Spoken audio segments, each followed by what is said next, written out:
All right, let's do it.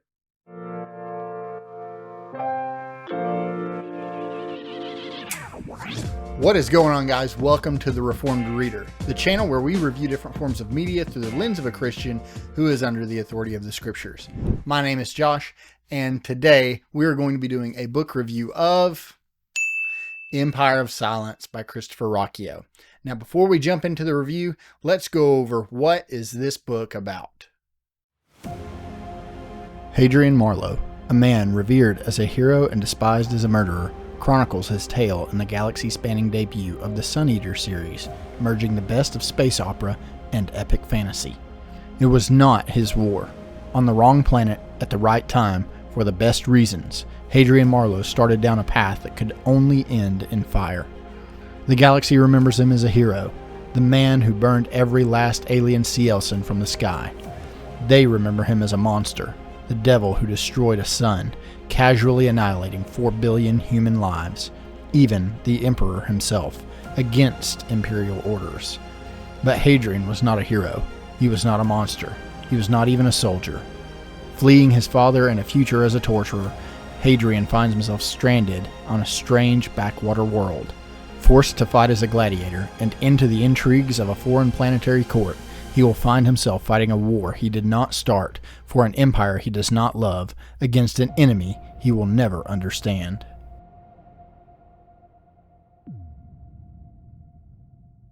Alright guys, the way that I normally structure my reviews, I go over the good, the bad, and the ugly. The good being the things about the book that I enjoyed, the bad being the things that I didn't care so much for, and these are preferential things like prose or character voice, those kinds of things. And then lastly, I go over the ugly, which is what could be some sin that is steeped into this work that might hold a Christian back from picking it up. And I break this down into 5 categories and rate them out of 10. But before we get into that, let's go over the good. What were some things that I enjoyed about this book? Well, as many of you know, I have struggled with this book quite a bit.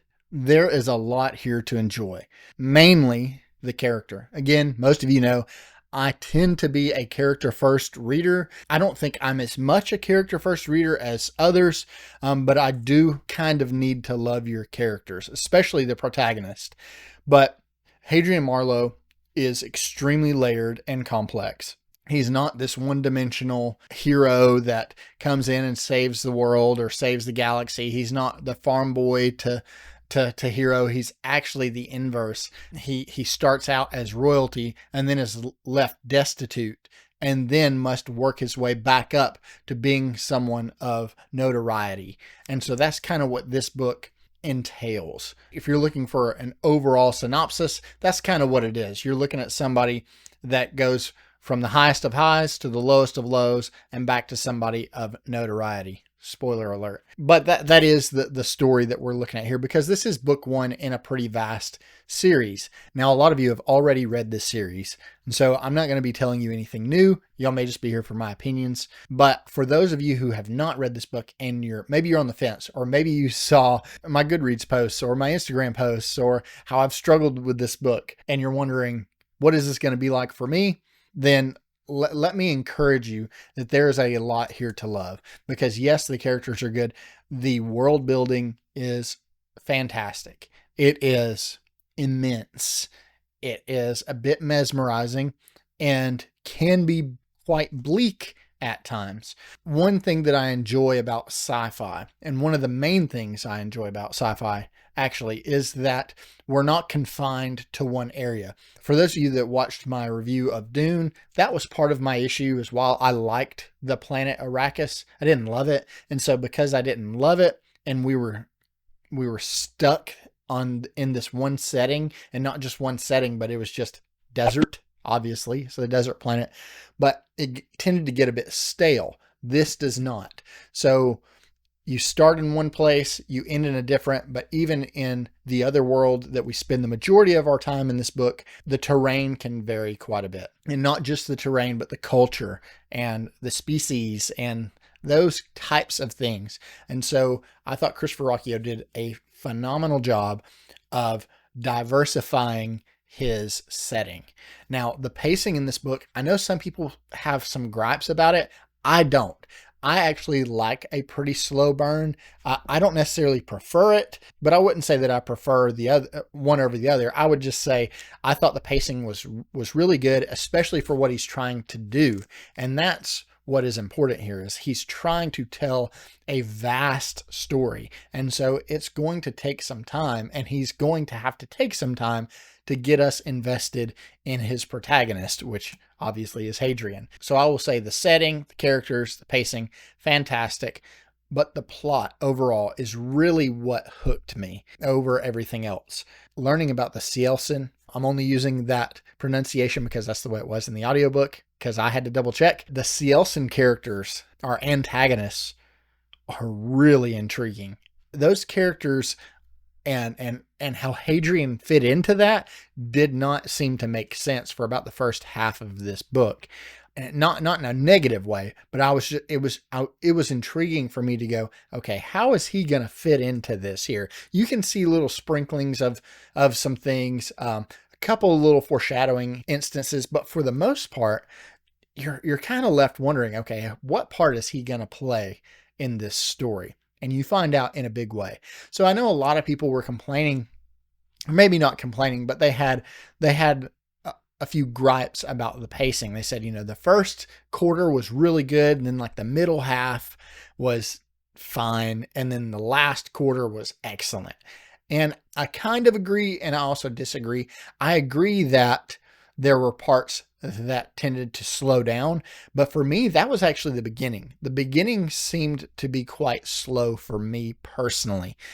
The middle section I was really interested in. The middle section, I would say probably from about 20% to 60%, I really flew through it. So I don't really get where people are saying that it sort of slowed down or that Ruocchio kind of pumped the brakes there. I thought it was excellent character building, excellent world building, excellent plot devices there. I really thought he set the stage for the motivations of Hadrian. For those of you who read the book, you know what I'm talking about. I really, really, really enjoyed that section, that whole section where he's decided to go to quit wallowing in his sorrows and to pick himself up and start again. I love those kinds of stories. It did feel quite reminiscent of Gladiator. It felt very similar in certain instances. And it's not even like the plot of Gladiator or just because, there's Gladiator type fights. It wasn't even that. It was the motivations and the character development was similar. And so he did a good job of being able to hook me there because I love Gladiator. There is a lot here to enjoy. Character, plot, pacing, setting. It was, to me, I thought it was excellent. So this brings me to the bad. What are some things about this book that I didn't enjoy? I've got quite a few, and I kind of don't know if I should just jump into the ugly section. There's things about the book that I really didn't enjoy that I don't think necessarily fit into the category of what is in the ugly in like the content warnings, but I think there should be some warnings.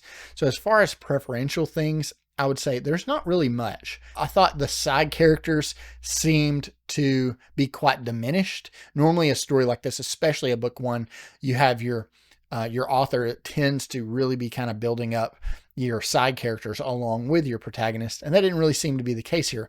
And I'm fine with that. I know some people have, some thoughts there and they think, well, we didn't really get a lot of the side characters. We didn't really get a lot of the supporting acts or supporting roles, but I don't think that's the story he's telling here. While yes, it had some Gladiator feel to it. It also had a little bit of the Name of the Wind feel as far as the character focus and development. So I don't mean, if you didn't like Name of the Wind, I'm not saying this is like that. I'm not, but I am going to compare the character development similar to Kvothe in The Name of the Wind. So as far as things that I disliked, I would say, yeah, maybe he could have built up the side characters a little bit more. It wasn't necessarily something that I personally didn't enjoy. I didn't really care. I was kind of indifferent to it, but I can see where some people would have that complaint. Another common complaint is that a lot of the book is pretty bleak. And I would say, yes, it's supposed to be. It's supposed to be quite bleak because the story is being told through the eyes of Hadrian.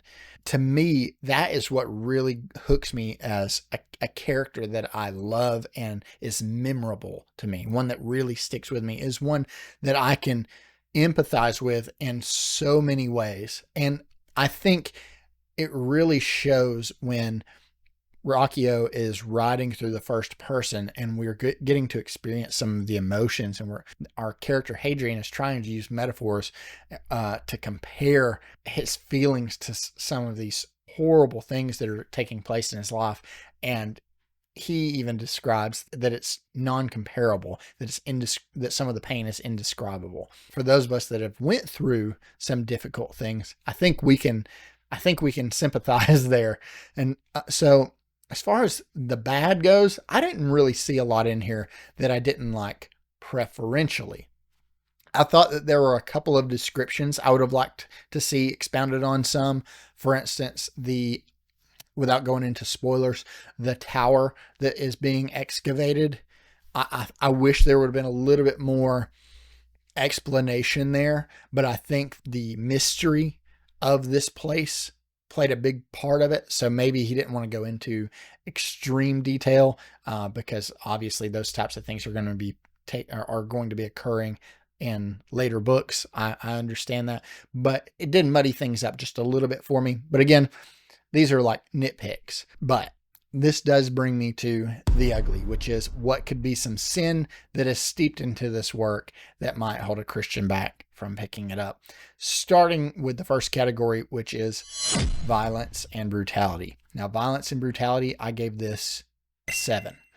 So I give this a 7 out of 10. There are aspects that are pretty violent. Again, if you liked Gladiator, you're going to like this. If the violence and brutality in Gladiator is too much for you, this probably will be too much for you because it does describe some of these scenes pretty heavily. Also, the brutality of the circumstances, which isn't something that's come up a whole lot on this channel so far, but the brutality and the violent nature of Hadrian's circumstances are pretty intense.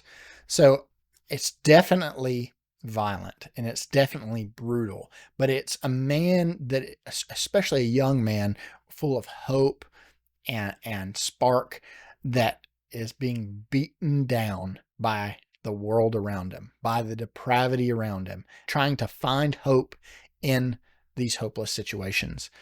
So it is pretty violent. It is pretty brutal. But do I think it'll hold most people, the violence and brutality will hold most people back? No, I don't. So this leads me into the second category, which is sexually explicit content. Now I gave this a 3, maybe a 4. There are some mentions of things that take place. There is, to my recollection, there isn't ever a time where sensual scenes are explicit in nature.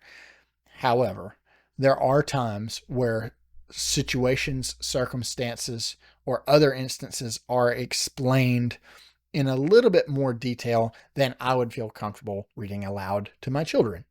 But keep in mind, this is an adult science fiction / fantasy book. It's for adults. It's marketed for adults. So if you think you're going to go into this getting something as far as like a parental rating with Narnia, this isn't for you. This is more explicit than some of the other books I've read. I would say this is not as explicit as Name of the Wind.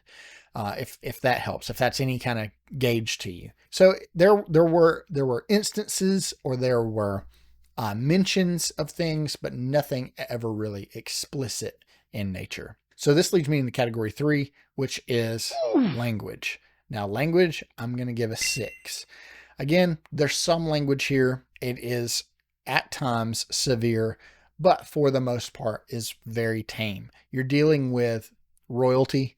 So because of that, you're dealing with the upper class of society, and that type of language would be degrading, probably self-demeaning.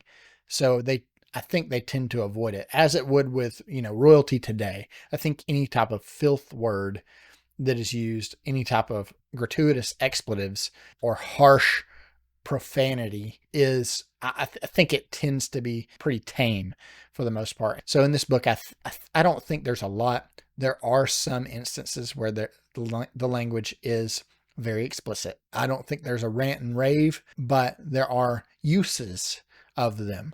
I would say infrequent. I wouldn't say it's frequent uses. I also wouldn't say it's minimal. I would say it's infrequent, but it is in here. Please know that before you jump into it. So this leads me into category 4, which is gratuitous inclusions. Now this may surprise some of you, but for gratuitous inclusions, I'm going to give this a 3. Now the reason I'm giving it a 3 is because the inclusion here isn't gratuitous, in my opinion. So let's, this section is going to take just a minute because I'm going to have to explain myself. So I have DNF'd this book 3 times, and I picked it back up the 4th time and finished it.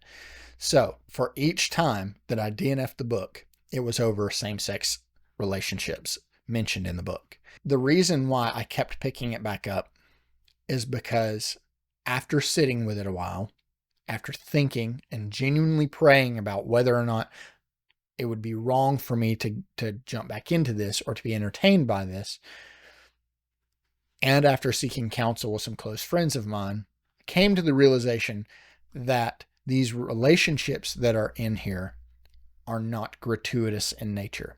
As a matter of fact, these relationships are portrayed as being abhorrent. Now, maybe not initially, and that is the issue that I had each time that I DNF'd the book, is that each time that I picked it up and I had to DNF it, it's because there would be a same-sex relationship and I did not give it the time of day to explain itself. And instead what I did is I go, oh, they said something about a gay couple. There it goes, out the window. And I did that numerous times. I think in like the first few sentences of the book, it mentions Hadrian's mother preferring women. Now, for some of you, if you're like, okay, if it just mentions it, then I'm out. Then I would say don't pick this up. However, once you learn how the society is structured, you understand that things like procreation are not designed the same way they are today. Procreation no longer requires male and female physicality, and instead they are basically breeding these individuals basically with genetic code from the mother and the father, and taking those two and being able to somehow mishmash them together, and now you have a fetus that is incubating and outside of the mother's womb. And so it's very similar in nature to how I know this is a very inaccurate analogy here, but it's very similar to how people tend to create new plants or like new hot peppers.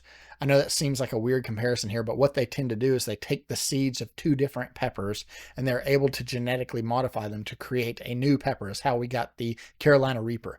Again, weird tangent, but just so you understand, that is essentially how society is now creating people, at least in the upper class.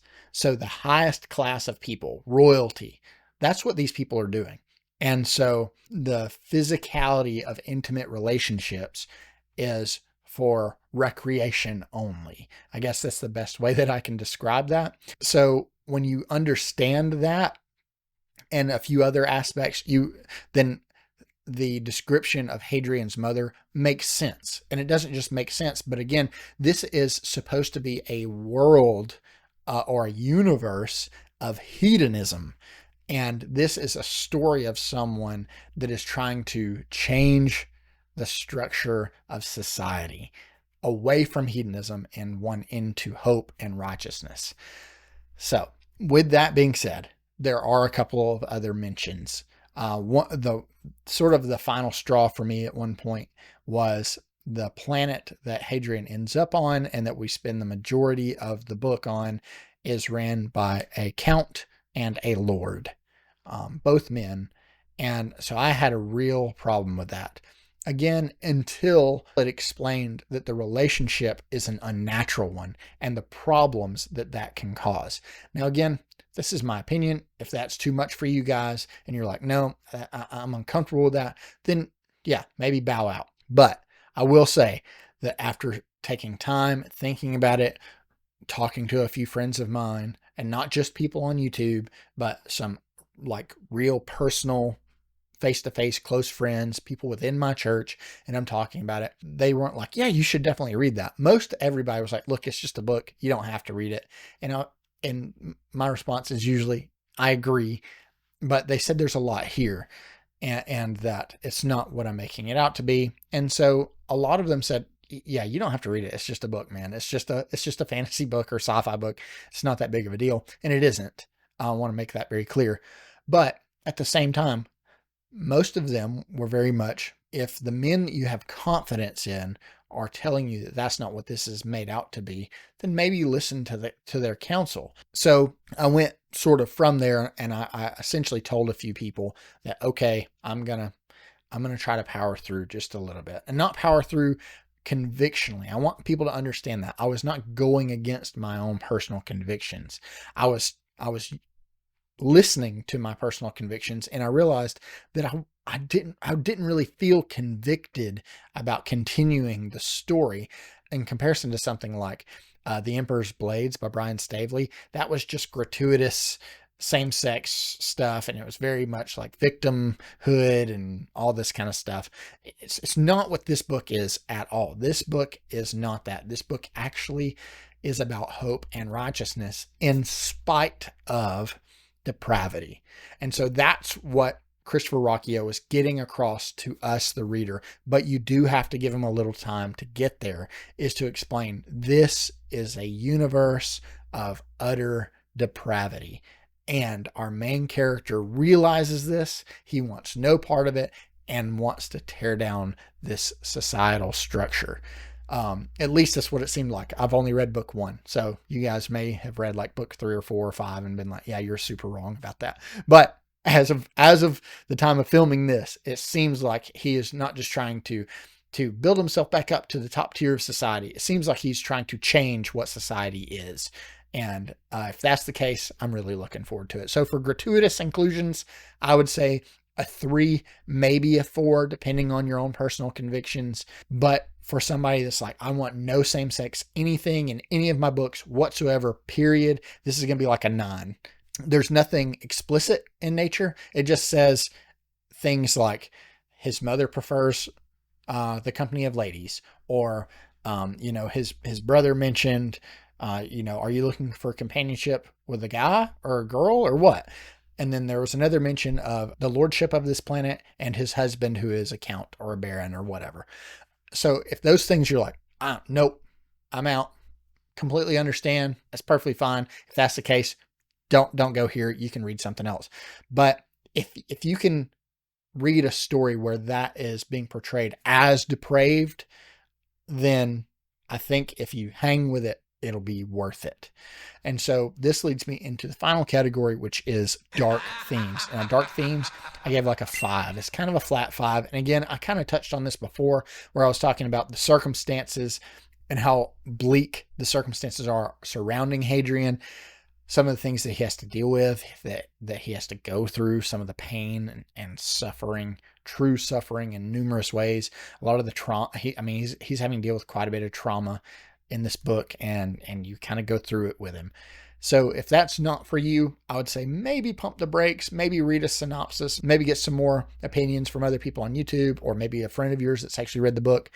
But keep in mind that there is that slump of depravity. Christopher Ruocchio does a good job of surrounding us with depravity, surrounding us in darkness, so that when we see the light, it is so much brighter. And so that's the story that you're looking at. I really enjoy that type of story personally. So just know that as far as like dark themes, I would say heavy themes, yes. Dark themes, I don't think that there's nothing really spiritual in nature here, but it does lean into some more heavier topics. So please know that before you pick it up. So overall, the final question is, would I recommend this to a Christian? And the answer is maybe. The answer is maybe. It depends on the individual. I know I say this all the time, but it depends on who you are. It depends on how well I know you. It depends on the severity of certain convictions. It depends on if you want zero language, zero violence, zero type of same-sex inclusion whatsoever. None of those dark themes. You want the feel-good, uplifting book, edifying book. I would say this may not be for you, but if you're looking for a book that is layered, that has numerous, that is layered not just with character and setting, but it's layered in emotional highs and lows. It's layered with feelings of hopelessness, and then sandwiched right in between immense hope, then I would say, yeah, this story definitely could be for you. But I will give you my opinion. I struggled with it. I really struggled with it, and I ended up loving it. I thought it was fantastic. I thought it was so good. Obviously, I had to pick up the hardcover. I love these covers, by the way. These covers, I think, are just fantastic as far as the artwork goes. But I ended up loving this book and am really looking forward to where the future books go. Now, before I wrap everything up, I do want to say, for those of you that may be on the fence, I highly recommend you guys go look up some interviews with Christopher Ruocchio. I highly recommend you go check out my friend Sam over at iSamwise. Check out his video. I'll try to post it right in here. Go check out his video where he interviewed Christopher Ruocchio. It is fantastic. And they talk about some pretty weighty things, and I really enjoyed it, and it helped me in those tumultuous times where I deliberated on whether or not to put the book down.